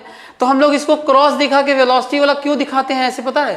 ताकि हम लोग उसके पाथ को देख पाएं, फोर्स को देख पाएं, वर्क डन को देख पाएं, रेडियस देख पाएं, सेंटर देख पाएं, सब देखने के लिए, इसका सब देखने के लिए किसको छुपाना पड़ता है? बी को, क्योंकि सब कुछ आप नहीं देख सकते, क्योंकि तीनों ना, अरे यार बी किसी और डायरेक्शन में, वी किसी और डायरेक्शन में, तो फोर्स किसी और डायरेक्शन में, तो ये प्रॉब्लम तो है फिर। तो इसीलिए वैसे करते हैं। तो उसी का ये देखो कैसे मैं दिखा रहा हूं कि ऐसे, तो देखो इसको थोड़ा ट्विस्ट करके फिर दिखा दिया कि देखो 3D कैसा है इसका ना। जो मैं आपको अभी हेलिक्स वाला बता रहा था ना, वो यही वाला है। यदि फील्ड ऐसे हो, जिसमें mg नहीं ले रहे हैं ना, फील्ड यदि ऐसे हो और एंगल पे आप फेंक दीजिए ना, ऐसे एंगल पे, तो ऐसे जाएगा, ऐसे। समझ में आ रहा क्या आप लोगों को? ऐसे। अंतिम बात आज की, जो हम लोग थोड़ा प्लान कर लेते हैं कठिन से कठिन क्वेश्चन के लिए, और वो लेवल जो मॉडर्न के का हिस्सा भी हो सकता है, मिक्स मैग्नेटिज्म इलेक्ट्रोस्टैटिक का। रियली में जब हम बात भले ही कर लें कि चार्ज को फेंक दिए, ऐसे कर दिए, वैसे कर दिए, ये आसान कोई ब्लॉक गेंद थोड़ी है कि फेंकोगे। ये तो सब डिवाइस मॉडर्न के लेवल पे बनाते हैं, कुछ दिखता तो है नहीं। इलेक्ट्रॉन प्रोटॉन को कहाँ दिखते हैं? तो करना क्या होता मालूम है? एक लेते हैं हम लोग प्लेट और लगाते हैं इलेक्ट्रिक फील्ड कैपेसिटर की तरह ऐसे, तो फील्ड होता है ऐसे और इलेक्ट्रॉन होता है, फोर्स किधर लगेगा? यदि फील्ड ऐसे है तो फोर्स किधर लगेगा? इधर, तो एक्सेलरेट होगा। इसका मतलब मैग्नेटिज्म में, इलेक्ट्रोस्टैटिक में और मॉडर्न का जो फील्ड है, जो साइंस है, वो इनविजिबल वर्ल्ड वाला है। करंट दिखता है आप लोगों को वायर में, छूते हो तो वो मारता होगा, तब पता चलता होगा करंट है इसमें। तो ये इनविजिबल वर्ल्ड है। तो इसमें हम लोग कैसे करते हैं? तो ऐसे करते हैं। चार्ज को एक्सेलरेट किससे कराते हैं? वेलोसिटी किससे देते हैं? हाँ, हाथ से फेंकोगे, क्या करोगे? वो मैं बता रहा हूं। तो जब डिवाइस कोई बड़ा बड़ा सा फोटो में दिखे तो डरना, वो बस यही किया कि भाई हम इतने पोटेंशियल डिफरेंस एक्सेलरेट कराए हैं, चाहे ये कैपेसिटेंस है, तो ये बैटरी है, तो वो है, तो यहाँ पे एक होल है, तो वहीं से गुजरा है, तो अपना इलेक्ट्रोस्टैटिक से काइनेटिक एनर्जी करवा लेना उसका, उसको भी मिल जाएगा। फिर मैग्नेटिक फील्ड में एंटर हुआ होगा तो मोड़ेगा, तो ऐसे मोड़ देगा, फिर निकल के इसके जाके स्ट्राइक करेगा, ऐसे। क्लियर हुआ क्या? तो कहीं पे डिवाइस अरेंजमेंट और ऑपरेटर्स कुछ होगा तो डरना, बस उसलिए वो सब करना पड़ता है, उनको बताना पड़ता है, क्योंकि रियलिस्टिक क्वेश्चन देना चाहते हैं वो। क्योंकि आप अपने हाथ से तो फेंकेंगे नहीं, हम तो फोटो बना देते फेंकने के नाम पर, लेकिन ये कहाँ पता है कि देंगे कैसे वेलोसिटी। तो कैसे देते हैं वेलोसिटी चार्ज को? साइक्लोट्रॉन से और इन सब से। तो अगले क्लास में हमको याद दिलाइएगा कि हम लोग पढ़ेंगे सर्कुलर मोशन का और डिटेल, फोर्स कितना लग रहा है, रेडियस, टाइम पीरियड, फ्रीक्वेंसी, और साइक्लोट्रॉन में फ्रीक्वेंसी कैसे रिलेट करती है उसी से। ठीक है, ओके, थैंक यू।